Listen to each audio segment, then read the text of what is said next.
Let's go. Welcome to Japan. When I was down and I needed you most, yeah. Where did you go? When I was alone, just looking for hope, yeah. I worked on myself, learned a few lessons. Ang ganda ng product. Oh, ganda. JDM. Japan guys JDM, eh. Diba? But where did you go? When I was down and I Arigato gozaimasu. Sayonara. Kyocera.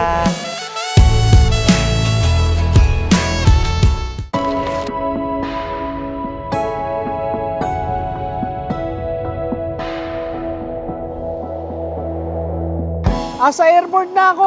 Asa ka na? Hinintay ko lang yung tripod. Bumili ako para sa trip natin. Wow. So, bakit ka may luggage? Lagyan ng pang shopping. Pag-shopping. So right now guys, I'm with Boss Tristan. Pupunta ng Japan, naka-short. So ano gagawin natin sa Japan? First, we'll visit Kyocera headquarters sa Hiroshima. So, we'll be discussing with them, hopefully, mga future iterations ng polishers sila. So, we'll try to help them design. So nandun lang tayo para manggulo. Ako, manggugulo. Hindi, mag-video tayo guys. Sa later part, we'll go to Kyoto and Shiga to visit naman yung friends natin doon from Gion, Wow, Japan. Gion. Kailangan natin ng malupit na kape dito guys. Na ID pala kape. Alak. Alak. First night, alak agad. Basta may alak, may English tayo. Wala na surot ngayon guys. Approve. Drive clean, approve.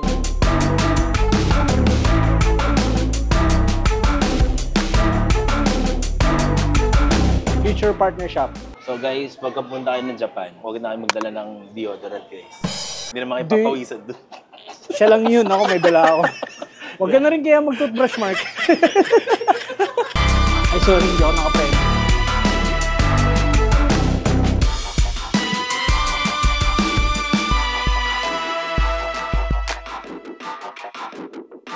Kaya ba? Kaya ba? Kaya nga nung naka-skirt eh. So, we're here at Kansai Airport. Malamig, pero carry naman. Pagdating sa hotel, magbihis din ako. Malamig eh. Busog ka magbibihis. Ha? Hanggang magkasipon. Agenda natin today is punta tayo sa hotel. Hotel muna tayo, Then, pahinga konti. pahinga- Dinner.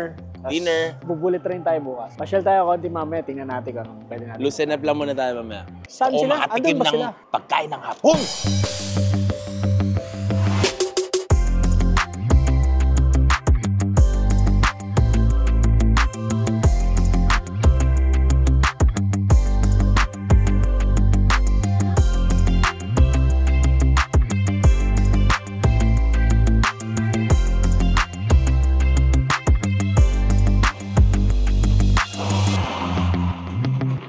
Yun lang ang masasabi ko. Gym ka eh. Ang susunod na stasyon ay Moraita.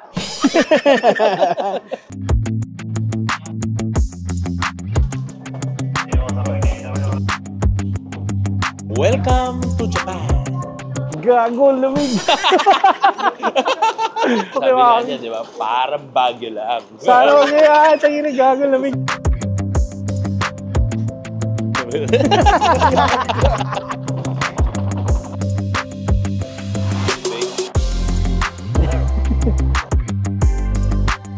Ay, Mark.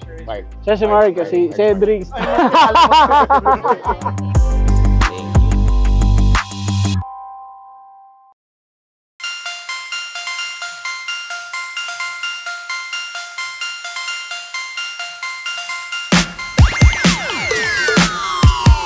We would like to thank you for personally greeting us and welcoming us here in our facilities.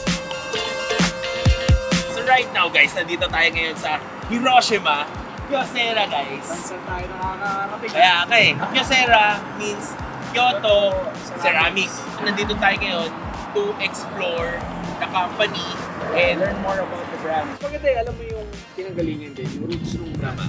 Open naman sila to suggestions kasi meron kami mga gusto suggest for improvement, di ba? I think it's cheaper, no? It's Cheaper siya than the usually ginagamit natin. Oh. So JDM to guys, JDM. So sa mga maarte dyan, polisher nyo din, JDM, di ba? Samahan nyo kami dito sa ano namin, sa Kyocera Office Tour.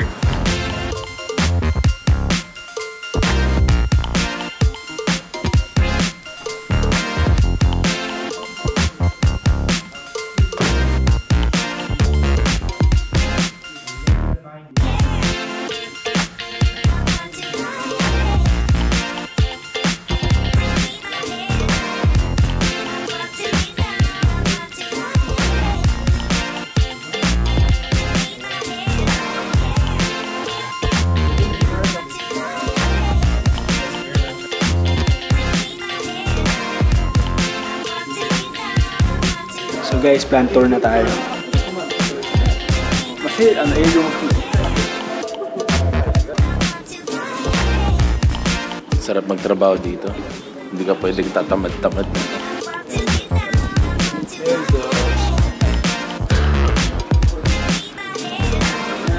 ito tayo sa secret. Bawal mag-midnight. Pero wala si Cedric eh.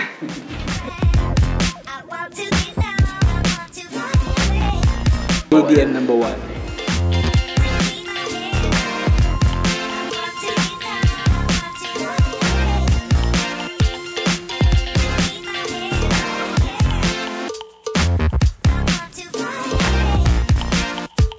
Dito lahat ng design, lahat ng testing. Production lang yung nasa China. Kaya tinanong ko siya, what if may changes na nirecommend yung professional? Uulitin mo lahat yun? Saka lang napatiisip din siya. Ano? So sabi ko, what if you make the professional part of the design in the first stage pa lang? Sabi niya, yun, something to consider. Yung Hapon, nakinig sa Pilipino, panis yun. Merila.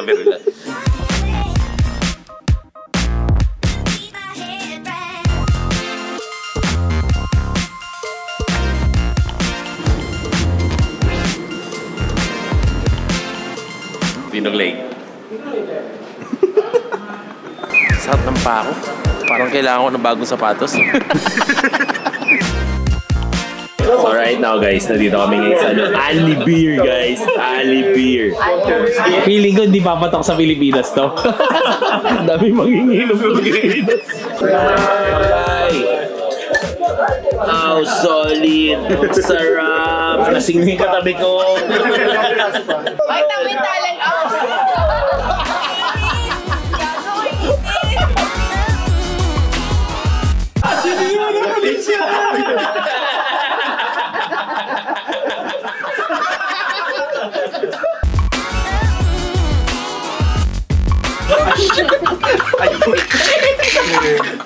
Let's go guys, this way. So right now guys, tapos na ang nakita niyo naman kung sino nalasing. Lin yung asawa mo! Tara na, Lin yung asawa mo! Hindi gumagalaw. So, kikis daw niya si Boss Tris.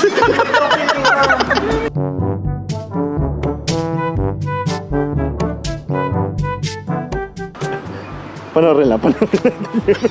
Uy, si Batman, no? Thank you very much. Good night. Thank you. Thank you very much. Thank you. See you tomorrow guys. Bye. So, good morning guys. This is day 3 of Japan Kyocera trip. Today, we'll do some, I think mag-demo, magpa-product testing, and I think may interview din natin yung mga engineers sila. So, boss, kumusta naman? Kumusta naman kami? Don't shake me. Yung cameraman namin na maraming kinuhang content. Resibo. Lahat ng resibo nakapangalan sa akin. Ayaw ka na?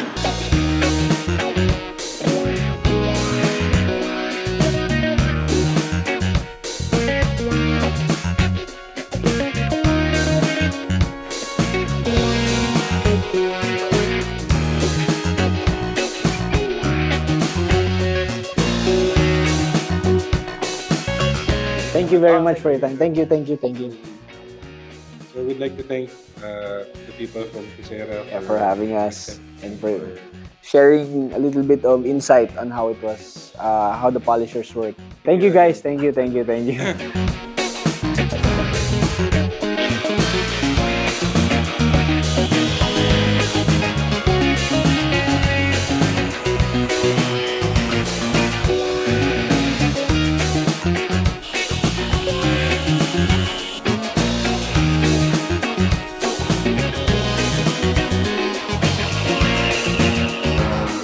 Yun ang mahirap sa kanya. Sumasayaw yun. Kasi siya, pang sanding lang talaga siya. So right now guys, nandito tayo ngayon sa office ng Kyocera and papasok kami sa lab ngayon para mag-testing ng sa mga bagong machines, na wala pa sa Pilipinas. Yes, nakalatag na lahat yun doon. May mga updates daw, tsaka may mga improvements. So we're going to test it. And from the perspective of a detailer and a beginner. Tara, let's go. So, nandito na tayo sa lab. So, ito yung mga machines. Nadala din tayo yung mga pads natin. May mga pads din sila. So, ganito yung mga ganito yung mga vertical, horizontal. Ito yung horizontal, mga ganyan. Parang ano to? Ito yung detachable cord na version. Yes, sir. Ito yung ano nyo. Kung magpapalit ka ng machine, yan single action o kaya rotary. Ito is the dual action. Tatanggalin mo lang. Swap ka na. Yep.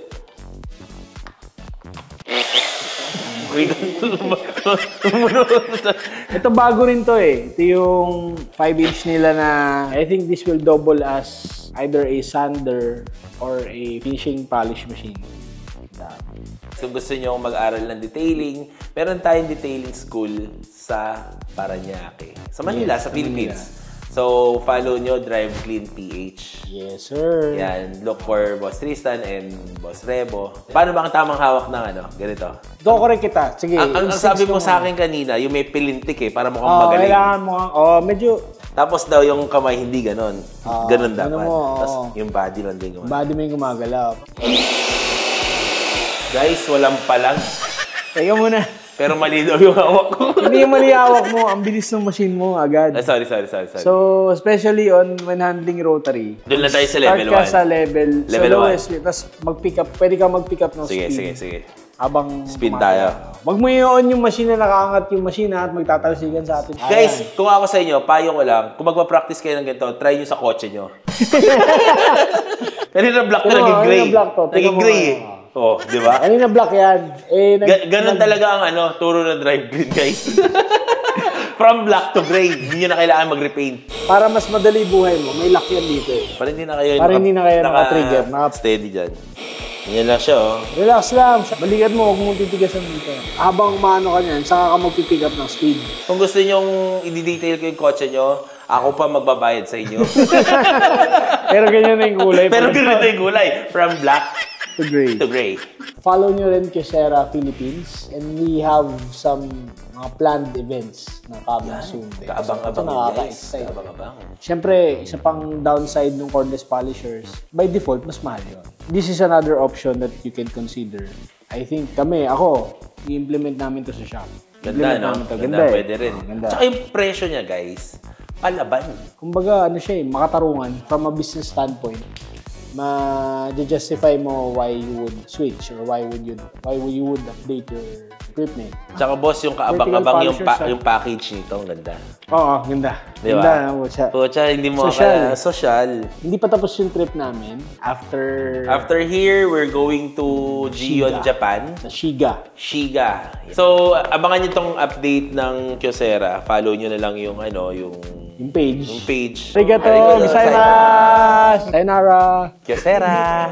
Right now, guys, tapos na ang tour namin with this Kyocera here in Hiroshima, Japan. And hopefully may na-contribute kami. Nag-enjoy kami. May mga history ng buffing machine na to. And hopefully it will known sa market ng Philippines. Pero ang ganda ng product. Oh, ganda. JDM. Japan, guys. JDM. Diba? Yeah, hopefully we can bring it closer to the Philippine market. We have some events na naplano. Wow, kabang-abang yan. So, watch out for... First in the Philippines. Ayun. So, tomorrow, pupunta natin si Nishikawa. Gion, Japan. And our friend, si Nishikawa, who will be hosting us. We're so excited. Doon natin makita namin mga kotse na malulupit. So, guys, this will end our Part 1 Japan trip for Kyocera. Watch out yung Part 2. Don't forget to like, share, subscribe, guys. And follow Gion Philippines. And Drive Clean PH. Mark Mercaida sa socials. See you on the next vlog. Let's go!